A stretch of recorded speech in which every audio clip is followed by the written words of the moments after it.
Welcome to the One Priority Podcast, where our goal is to help start and strengthen churches to serve as vital and vibrant missional communities. The One Priority Podcast is sponsored and supported by the Columbia Metro Baptist Association and the almost 100 family churches that support the ministry of the CMBA. Good morning. We're really glad to have this conversation today about refugee resettlement and its impact on congregations and households in the Midlands of South Carolina.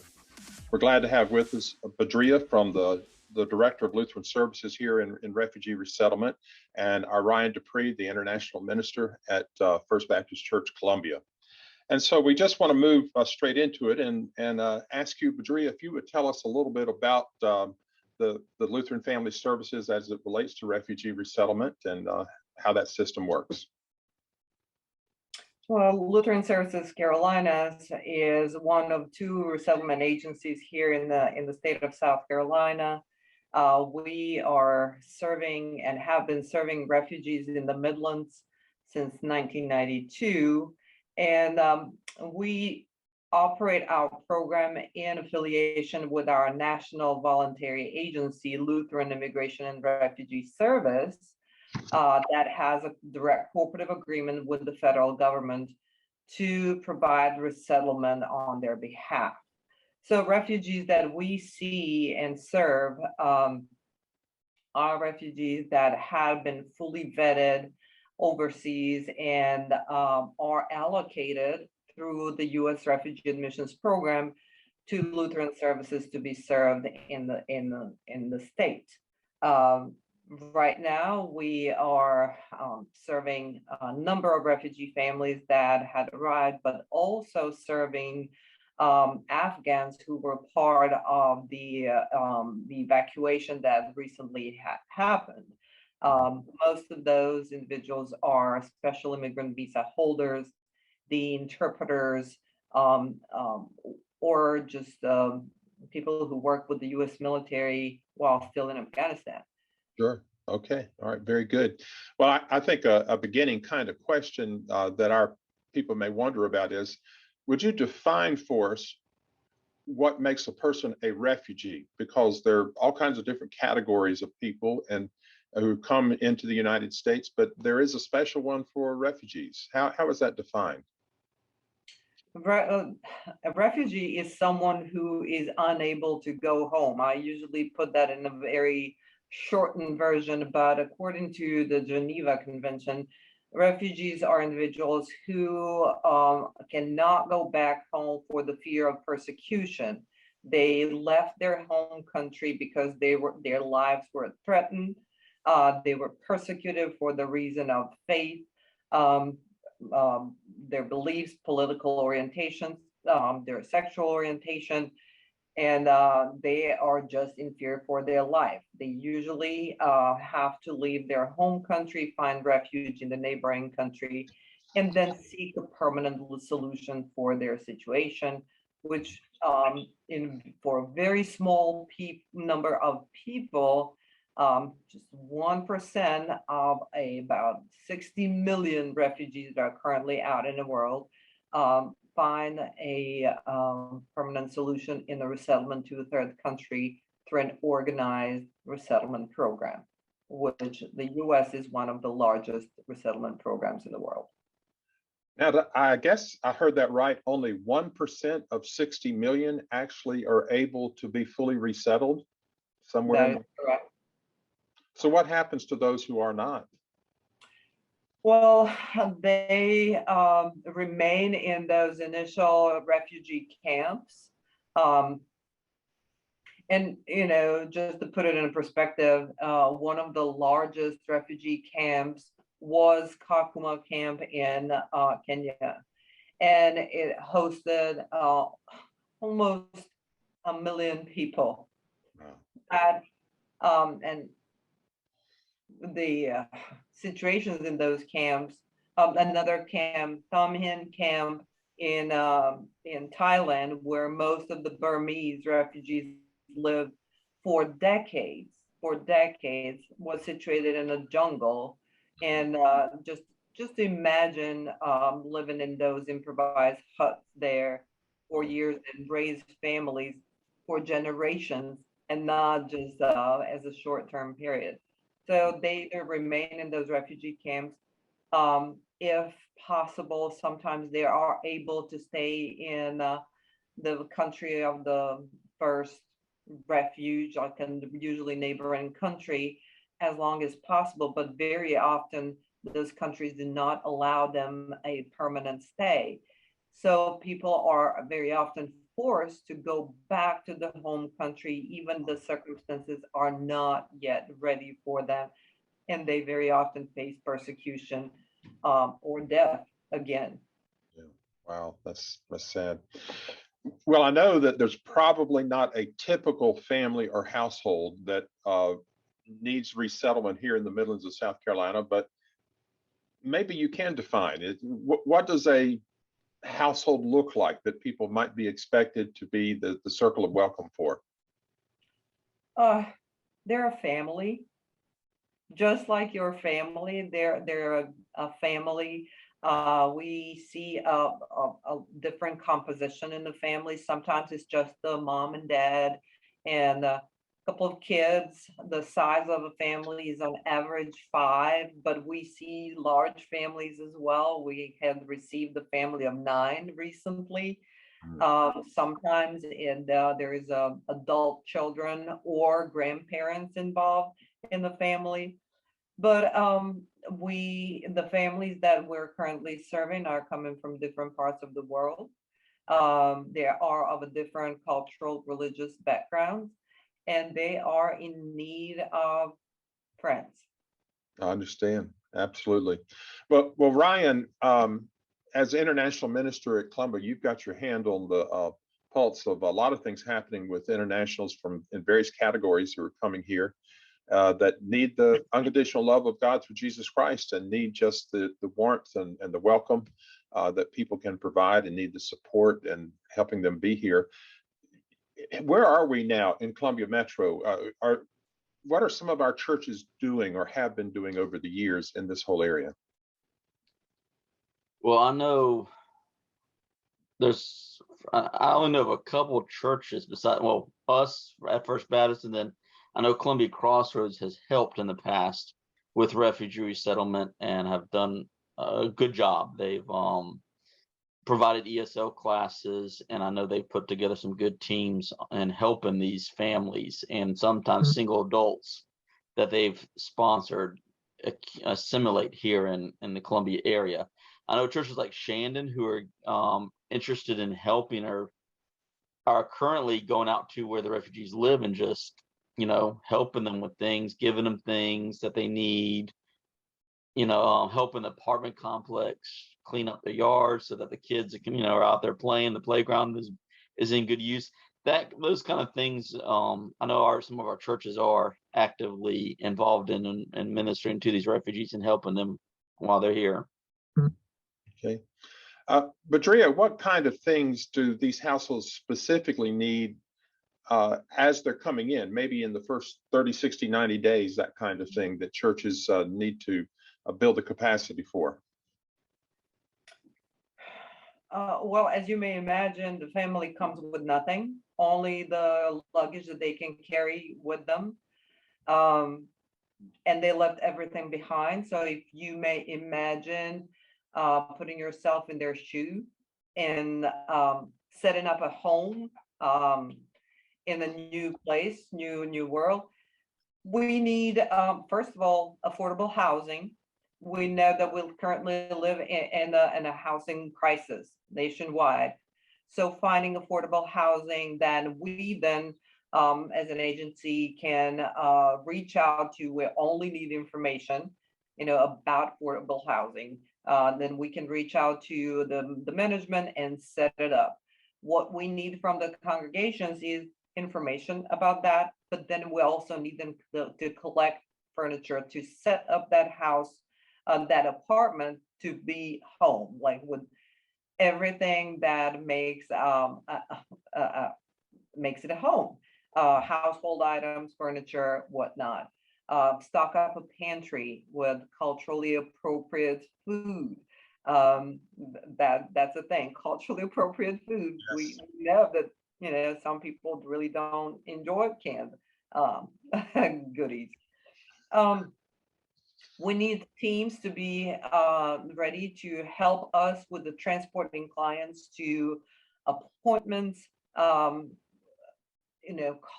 help us with the cultural orientation, orient families so they know, they learn more about Colombia, they learn about the culture here. We need mentors that are going to focus on helping people learn English and help children navigate the school system. A kid coming at home with a backpack full of things that the teacher's sending home and no one understands what is it about. Can you imagine how big of a help it is when someone can actually explain what is it the teacher is sending? Baby items, diapers. We have families coming with small babies, but also expecting moms. So baby items are diapers primarily is a big thing. Just being a friend, someone that can call and say hello, how are you? It's a huge thing, but I think that once we have a team, we would definitely give them more insight of what specifically family needs. Well, I certainly want to affirm all the things you've said. And I think one of the things our listeners need to understand is it is a commitment, and it is you're building a relationship with persons of worth created in the image of God. You really have a responsibility not to see it just as a project I'm going to do for half a day one day. It is something you're going to do on an ongoing basis because you care very deeply about these families. So I like all that you've said there. Ryan, you're always my go-to guy if I want to know about any ethnic restaurant or grocery store around here. All right, so let me put you on the spot. If we have families from Afghanistan that are being resettled in the Midlands, where are you going to take them, Ryan? There's Culturally appropriate food. yeah, there's a couple of Middle Eastern stores around the Broad River area, if I'm not mistaken. And if I can't find them, I always ask some of our Middle Eastern friends that I know that can point me in other directions. That may be some new stores open up that I'm not aware of. Okay. But we have a network that no matter what, we can find them where they can get appropriate, culturally appropriate foods. Well, that's I know probably with the Congolese, there's a great African store in Two Notch called Fracord, and so that's a good place for them to go to shop. Well, I think the most important thing you said there was you have a network. And so people don't need to be afraid of the fact that they may not know specifically where these culturally appropriate food stores are, things like that. There's a way to provide that information. And that there are people in relationships like you and Bedjriha and others that can help in that kind of situation. So are there any stories that you know at this time of success in recent years in resettling families here that might be an example for our people? Any kind of anecdotes or stories that you could share? Wow, there's a tons of stories. I'm trying to think of a good one.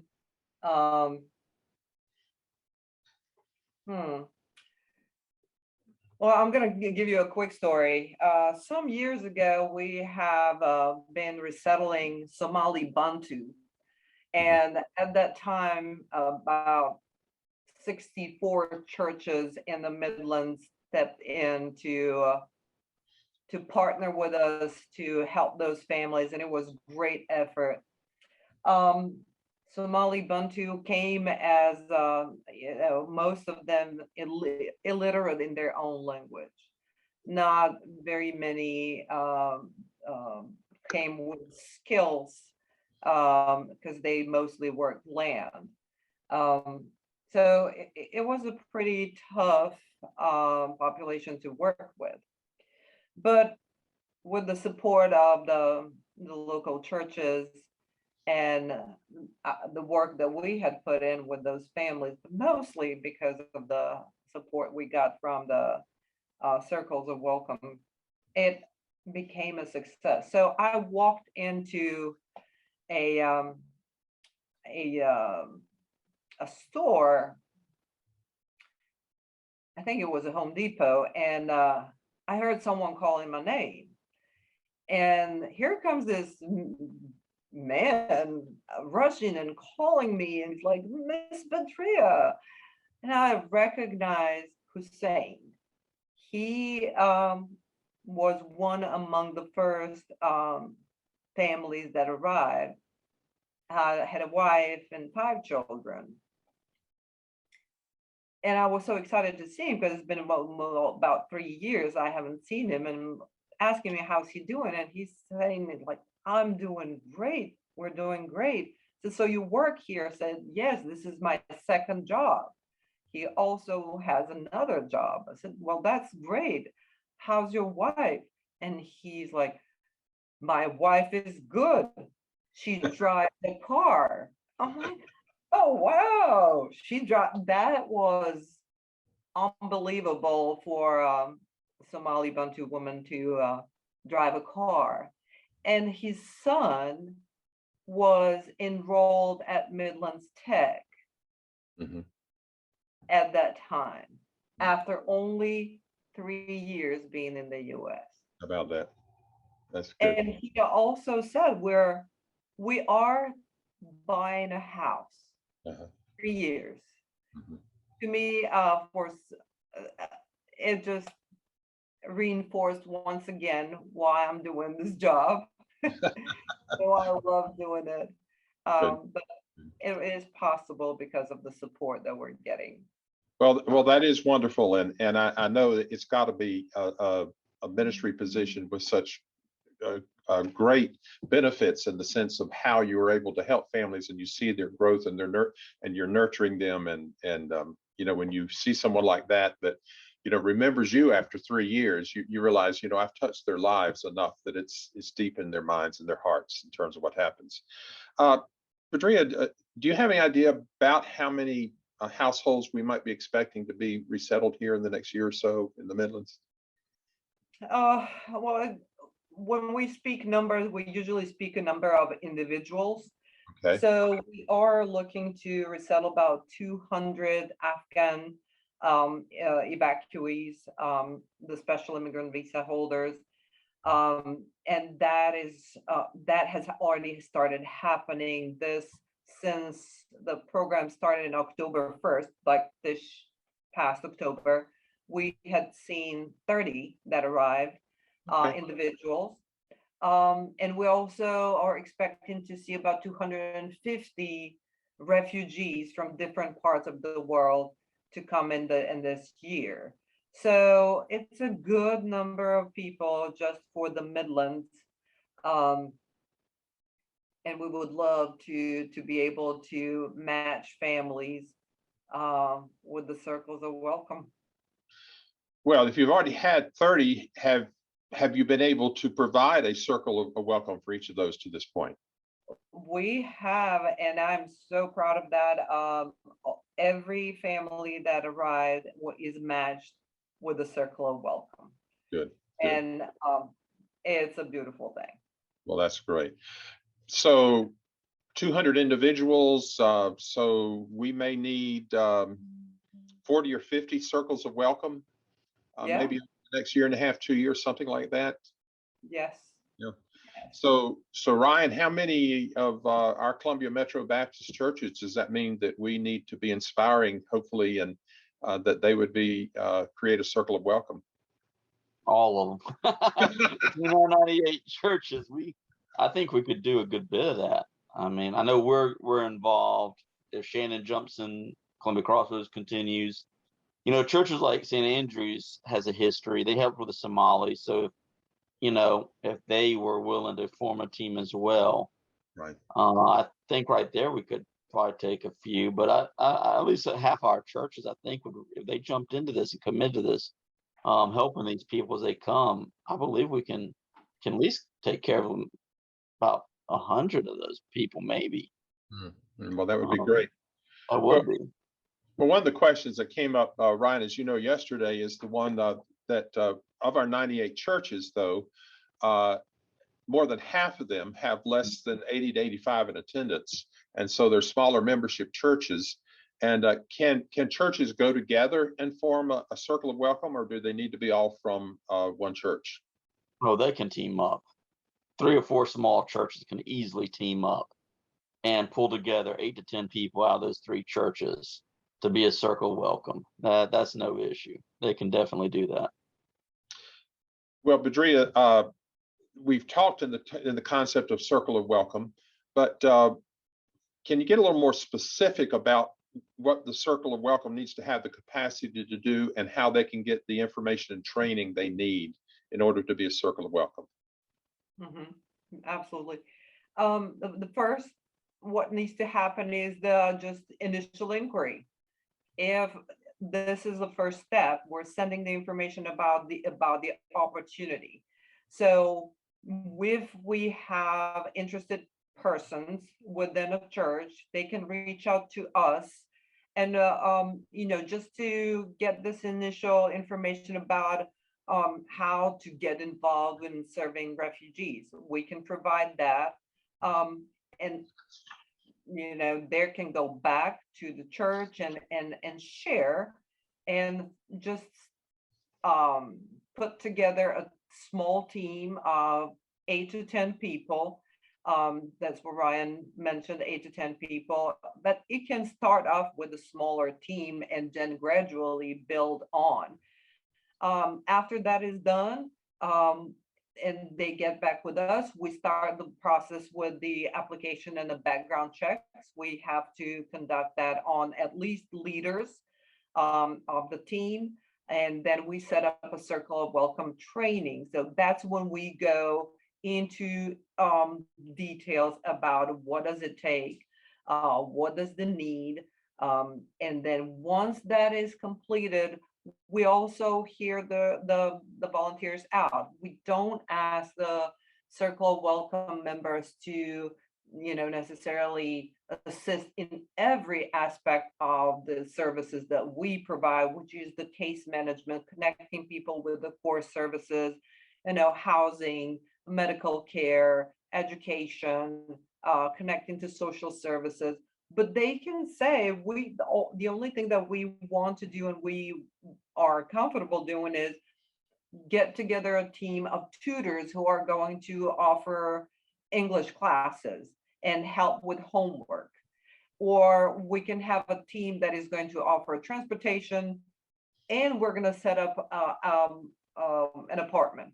That's it. If that's what you're comfortable with, we work with anything. And that's why we can pair up churches that have different interests.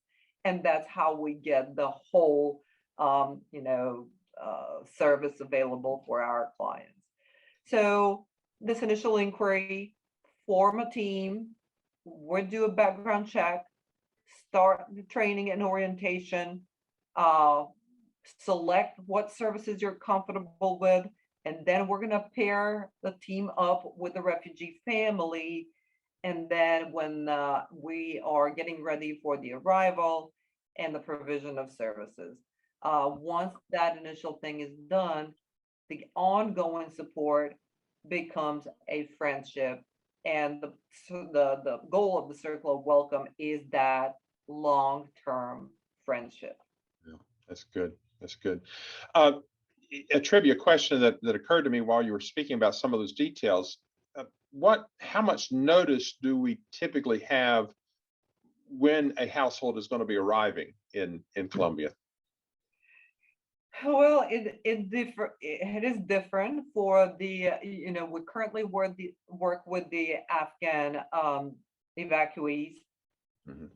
And that is the program that has a very quick turnover.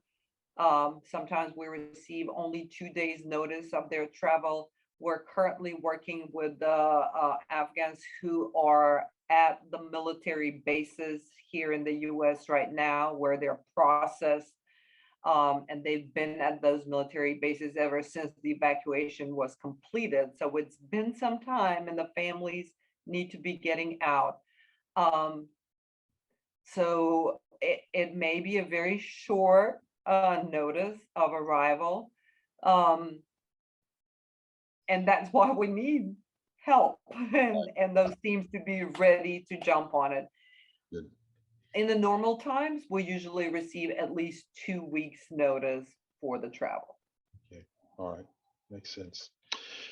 Ryan, is there anything you'd want to say in conclusion to our churches about the importance of this, or the hope that they'll get involved? I would encourage all of our churches, if not most, to get involved. Mainly because not only are we serving our, neighbors who are coming over here from around the world in ways of, getting assimilated and getting jobs and, kids in schools and helping them succeed in their lives here. But as part of that relationship, they're learning a whole new culture.